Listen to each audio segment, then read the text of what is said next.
Hi friends, இது ஒரு diet food இது போட்டிருக்கேன் வீடியோ. உங்களுக்கு பார்த்தீங்கன்னா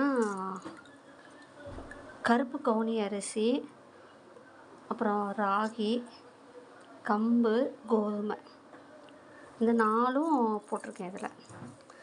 அது மட்டும் இல்லாமல் ஒரு டம்ளர் கருப்பு பொட்டு உளுந்து போட்டிருக்கேங்க. கருப்பு உளுந்து அந்த பொட்டோடையே அப்படியே போட்டிருக்கேன். கருப்பு உளுந்து, சிறிது வெந்தயம் போட்டிருக்கேன்.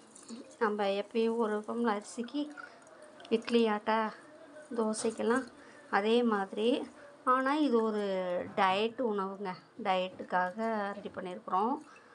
டயட்டுக்குன்னு சொல்கிறத விட நம்ம ஹெல்த்துக்கு ரொம்ப ரொம்ப நல்லது. ரொம்ப சத்தான ஆகாரம். கோதுமை, கேழ்வரகு, ராகி சொல்கிற கேழ்வரகு, கருப்பு கவுனி அரிசி, கம்பு, அப்புறம் பார்த்திங்கன்னா பொட்டு உளுந்து, கருப்பு உளுந்து, வெந்தயம் இதெல்லாம் போட்டிருக்கோம். இதையெல்லாம் ஊற வச்சு இப்போ நம்ம மாவு மாதிரி ஆட்டி தோசை ஊற்றலாம், இட்லி ஊற்றலாம். இட்லி பார்த்திங்கன்னா உங்களுக்கு சூடாக சாப்பிடும்போது நல்லாயிருக்கும். கொஞ்சம் ஆறிடுச்சுனா மட்டும்தான் கொஞ்சம் கெட்டியாக இருக்கிற மாதிரி இருக்கும்.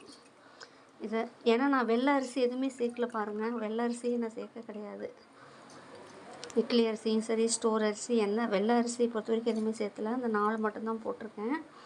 அளவு மெஷர்மெண்ட் பார்த்திங்கன்னா இந்த குட்டி கிளாஸ், இந்த கிளாஸில் ஒவ்வொரு டம்ளர் போட்டிருக்கேன். அதாவது கருப்பு கவுனி அரிசி ஒரு கிளாஸு, ராகி ஒரு கிளாஸு, கோதுமை ஒரு கிளாஸ் போட்டிருக்கேன், கம்பு 1. இதுக்கு 4 ஆச்சுங்களா, 4 டம்ளர் ஆச்சு. இதுக்கு உளுந்து 1 டம்ளர் போட்டிருக்கேன். 1.25 டம்ளர் போட்டிருக்கேன். 1 டம்ளர் போட்டு அப்புறம் இந்த அளவுக்கு போட்டிருக்கேன். அப்புறம் வெந்தயம் பார்த்திங்கன்னா வெந்தயம் இவ்வளோதான், சிறிது போட்டிருக்கேன். வெந்தயம் சிறிதளவு போட்டிருக்கேன். இது நம்ம மாவு ஆட்டினதுக்கப்புறம் பார்க்கலாங்க. இப்போ பார்த்திங்கன்னா நம்ம மாவு அரைச்சிட்டோம். ராகி, கம்பு, கருப்பு கவுனி அரிசி, கோதுமை போட்டது. ஆனால் மற்ற 3மே சீக்கிரம் ஊறிடும். உங்களுக்கு கருப்பு கவுனி ஊறுறதுக்கு மட்டும் கொஞ்சம் லேட் ஆகும். இப்போ நம்ம ஆட்டி வச்சிட்டோம். இது ஒரு 5 to 6 hour ஆகும் உங்களுக்கு மாவு புளிக்கிறதுக்கு.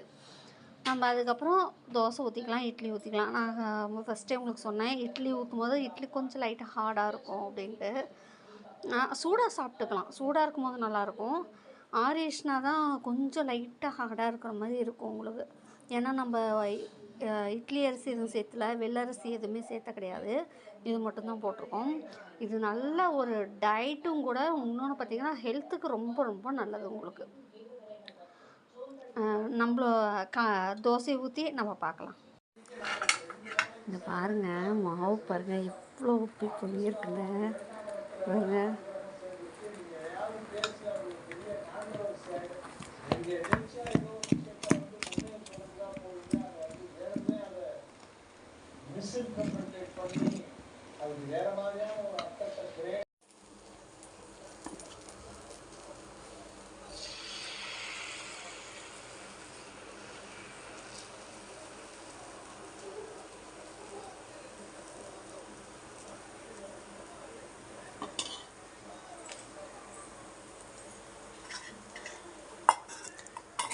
சும்மா நம்ம கொஞ்சமாக லைட்டாக எண்ணெய் ஊற்றிக்கலாம், அதிகமாக எண்ணெய் வேணாம்.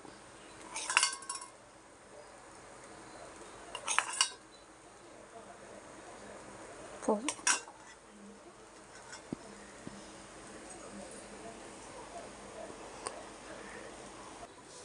நம்ம எல்லாமே சின்ன கிளாஸில் ஒவ்வொரு கிளாஸ் தான் நம்ம போட்டிருக்கோம்.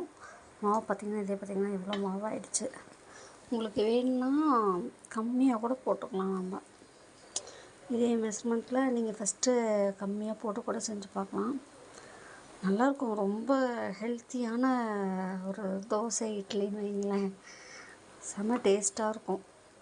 வயிறு நல்லா ஃபில்லிங்காக இருக்கும் உங்களுக்கு. நமக்கு டயட் இருந்த மாதிரியே இருக்கும். உங்களுக்கு ஹெல்த்துக்கு தேவையான சத்துக்கள் நமக்கு அதிகமாக கிடைக்கும் இந்த மாவில்.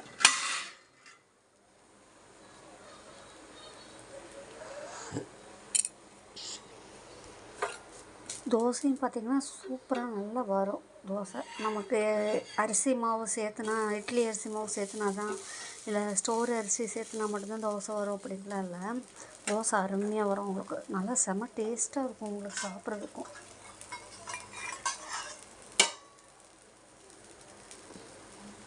நம்ம லைட்டாக மட்டும் எண்ணெய் ஊற்றிக்கிட்டால் போதும், இதுக்கு எண்ணெய் அதிகமாக தேவையில்லை உங்களுக்கு. இதே மாதிரி நீங்களும் செஞ்சு சாப்பிட்டு பாருங்கள். ரொம்ப ஹெல்த்தியான ஃபுட்டு உங்களுக்கு. இதுக்கு வந்து இந்த சட்னி இந்த குழம்பு தான் நல்லாயிருக்கும் அப்படின்ட்டுல, எல்லாமே நல்லாயிருக்கும் உங்களுக்கு. தேங்காய் சட்னி, தக்காளி சட்னி, தக்காளி தொக்கு, சாம்பார், தக்காளி குழம்பு, எதுனாலும் நம்ம சிக்கன் மட்டன் எது வேணாலும் வச்சு சாப்பிட்லாம். அவ்வளோ டேஸ்ட்டாக இருக்கும் உங்களுக்கு. இது மெயினாக சொல்லப்போனால் செம ஹெல்த்தின்னு தான் நம்ம சொல்லணும். Healthy food. டயட் இருக்கிறவங்களும் இதை எடுத்துக்கலாம். நமக்கு சூப்பராக இருக்குது. நல்லா அருமையாக தோசை வந்திருக்கு பாருங்களேன்.